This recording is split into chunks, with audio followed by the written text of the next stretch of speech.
I killed his breakfast. It sounded like a confession to murder, but really, I just poured his coffee down the sink, cracked his eggs into the trash, and burned his toast to charcoal. And I did it all while he slept, blissfully unaware that his perfect morning would collapse before he even opened his eyes. My name is Emily Carter. I'm 36. I live in a Chicago suburb, in a house with white shutters, a perfectly trimmed lawn, and two kids who still believe their dad is a hero. My husband, Mark, is the man I once loved without reservation. The one who promised to stand by me in sickness and in health. The one who now looks at me as if I'm just background noise in his life. It didn't start with an affair. Not with shouting. Not with violence. It started with silence. That silence that grows between two people when they stop noticing each other. When thank you becomes, where are my socks, and how was your day, turns into, is dinner ready? Mark and I have been together for 12 years. We married at 24, still believing in forever love, shared vacations, and candlelit dinners every Friday. But reality hit harder. Mortgages, kids, careers, exhaustion, an endless stream of chores. And somewhere along the way, we lost each other. Yet I kept trying. I cooked dinners, washed his shirts, helped the kids with homework, ran the household. And he just lived. As if everything happened automatically. As if I were part of the furniture, something you don't need to think. The breaking point came on an ordinary Tuesday. I woke at 6 to get the kids ready for school, make breakfast, pack lunches, walk the dog, and be at my remote job by 9. Mark rolled out of bed at 7:45, yawned, looked at me, and said, "You forgot to put my keys on the nightstand again." I put them on the kitchen counter, like always, I replied, too tired to argue. "Well, if it's like always, then you've never done it right once," he snapped, and walked out without eating. I stood there, spoon in hand, staring at an empty plate. Something clicked in my head. That evening, while he went to the gym, yes, he has time for workouts. I don't. I sat alone in the kitchen, watching the dusk settle. The kids were asleep. The house was quiet. And in that silence, I realized I didn't want to be invisible anymore. I wanted him to feel me, even if it hurt. So I began planning my revenge. Not physical. Not legal. Not dramatic. I wanted him to feel exactly what I feel every day.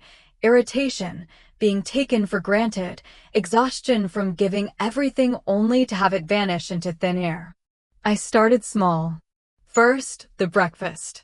Every morning, I'd made him the perfect meal. Cheese omelet, toast, fresh juice, coffee with milk and no sugar, exactly how he liked it. But that fateful Tuesday I decided, no more. The next morning, I prepared everything as usual, but didn't serve it.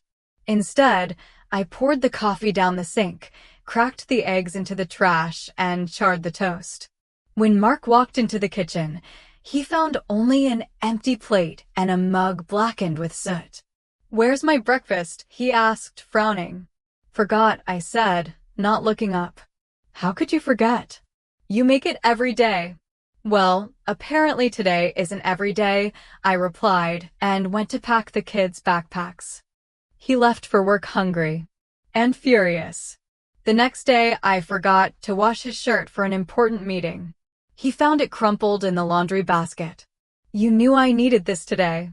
And did you know I needed help with the kids last night?" I asked calmly. He didn't answer. Just grabbed another shirt and left. I kept going. I stopped cleaning up after him. His socks stayed on the living room floor. His dirty plate sat on the table.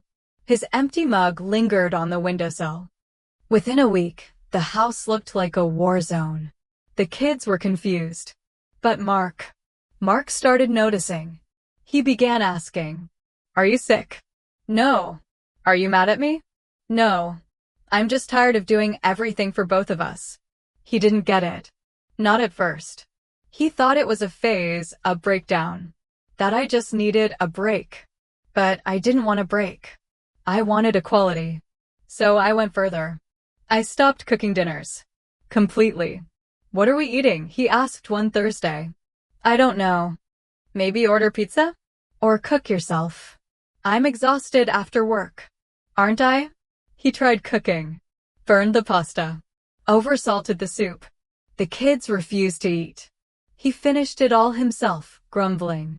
Then I stopped answering his household questions. "Where are my documents?" "Don't know." "Who's picking up the kids?" "Not my job to figure out." "Do you even hear me?" "I hear you. But I'm not obligated to solve everything for you." He started losing control. And it felt sweet. But revenge is treacherous. It begins as justice and ends in emptiness. I expected relief. Instead, I felt only fatigue and bitterness. One night, long after the kids were asleep and Mark was hunched over his laptop in the kitchen, he'd started working late to avoid being home. I walked over. He flinched. "What?" he asked warily. "Do you remember how we met?" I asked softly. He froze, then slowly nodded. "At the university library. You were reading Pride and Prejudice. I asked if it was any good. You said, 'Only if you're not like Mr. Darcy.' And you said, 'What if I am?' I smiled. And I said, 'Then we have a problem.'" We both smiled. For the first time in months. "Emily, what's happening to us?" he whispered. "We stopped being a team, Mark. We became roommates." "I didn't mean to." "I know.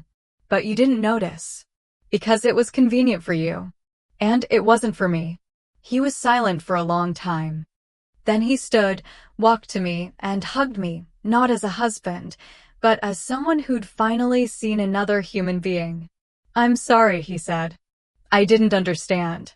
Do you now?" He nodded. The next morning, I made breakfast again, but only for myself. And he woke up early, brewed coffee for us both, toasted bread, and even attempted scrambled eggs. They were lumpy, but the kids ate them happily. The revenge ended. Not because I lost, but because I no longer wanted to fight the man I once loved. We started over. Slowly. With mistakes. With conversations. With the realization that family isn't automatic, it's a daily choice. Some mornings, he still forgets to put his keys away. And sometimes I forget to take out the trash.